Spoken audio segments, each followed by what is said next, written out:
ወይኔ አብርሽ ግን ማለት ነው የእውነት ደንዝዟል፣ ተጃጅሏል። አሁንማ ጭራሽ ንግግሩ ሁሉ ለዛ የሌለው የሆነ በቃ የለም። እግዚአብሔርን ነው የምላችሁ ቤተሰቦቼ። እህቱ ለቁም ነገር ጠርታ ልጁን ወደ እናቱ መልስ። አብርሽ እንዴት ከእናቱ ነጥቀ ይሄ ገና 4-5 ወር እንኳን ያልሆነው ልጅ እንዴት ታመጣዋለ? ምን አይነት ስራ ነው የምሰራው ብላ እሷ ቁም ነገር ታወራዋለች። እሱ ግን ሊያስይዛት አልቻለም። በፌዝ ማለት ነው። በፌዝ ነው በቃ ቪዲዮን የጨረሰው። ግን የውሸቱ ምን አለ?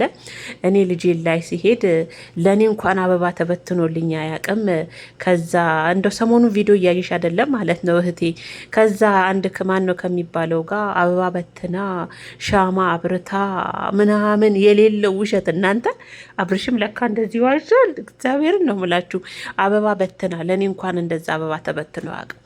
ሙዚቃ የሌለ ተከፍቶ ልጁ እዛ ያለቅሳል ጓዳ ውስጥ፣ እሷ ከዛ ጋር ትደንሳለች። እኔም አላስችላለኝ በ5 ወንዶች ተይዤ ነው የወጣሁት አለ። በቃ እኔ ወንድምሽ አላስችላለኝ፣ የወንድ ወኔ መጣልኝ። በቃ አዩዋቸው፣ ህፃኑ ውስጥ ያለቅሳል። ከዛ በቃ በ5 ወንዶች ነው ካልገደልኩት ብዬ በቃ የወንድ ስሜት ተሰማኝ፣ የወንድ ወኔ ተሰማኝና ካልገደልኩት ያን ሰው ብዬ እህት የሰሞኑን ቪዲዮ እያየሽ አይደለም ማለት ነው። በ5 ጎረምሳ ወንዶች ተይዤ ነው ልጁን ካልገደልኩ ብዬ ወጣሁት አለ። ወይኔ አብርሽ፣ ወይኔ የውሸት ቀድድ። ከአንተ ጋር የዛን ቀን የነበረው የሆነ ጥቁር ልጅ አይደል እንዴ ሩታ ስትጠይቀው የነበረው? አቤት አንተ እንደ ይህን ቪዲዮ አይታ እንዴ ወንድሜ ለካ በዚህ ልክ ውሸታምና ቀሌታም ነው እንደምትለው ነው የገዛ እህት ማለት ነው።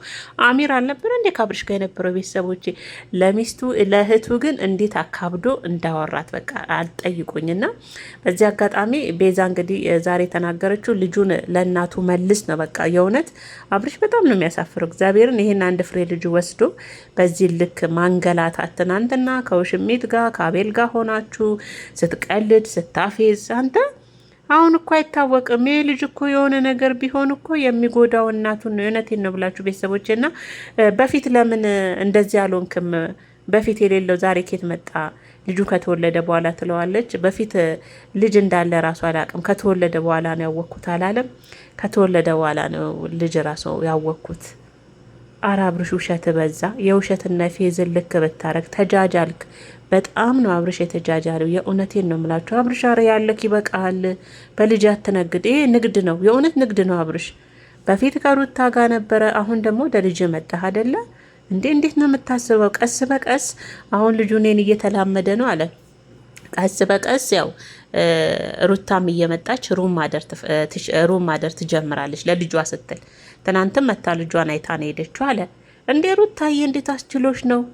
አረ እኔ በሆን እግዚአብሔርን አልፋታውም። እናቴ ትሙት እንዲህ ገና እኮ ነው፣ ገና እኮ የ4 ወር ልጅ እኮ ገና ነው። እግዚአብሔርን ነው የምላችሁ ቤተሰቦች። እኔ እንደው ልጁን ያሳዘነኝ ህፃኑ አረፍተ ለህፃኑ አረ አብርሽተው ያለ ይበቃል። እውነት እግዚአብሔር ካልባረከው በዚህም ብትሸቅል ዋጋ የለውም። ልጅን የሚያክል ነገር እግዚአብሔር ሰጥቶ በልጅ ባትጫወት በልጅ ባትነግድ ጥሩ ነው ብዬ ነው የማስበውና እህት የምትናገረውን ነገር ሰምተ ልጁን ቀጥ ብለ ምን ሆኗል? ምን ነክቷል? ልጁ ቀጥ ብለ የሆነ ለሩታ መልስላት እንዴ።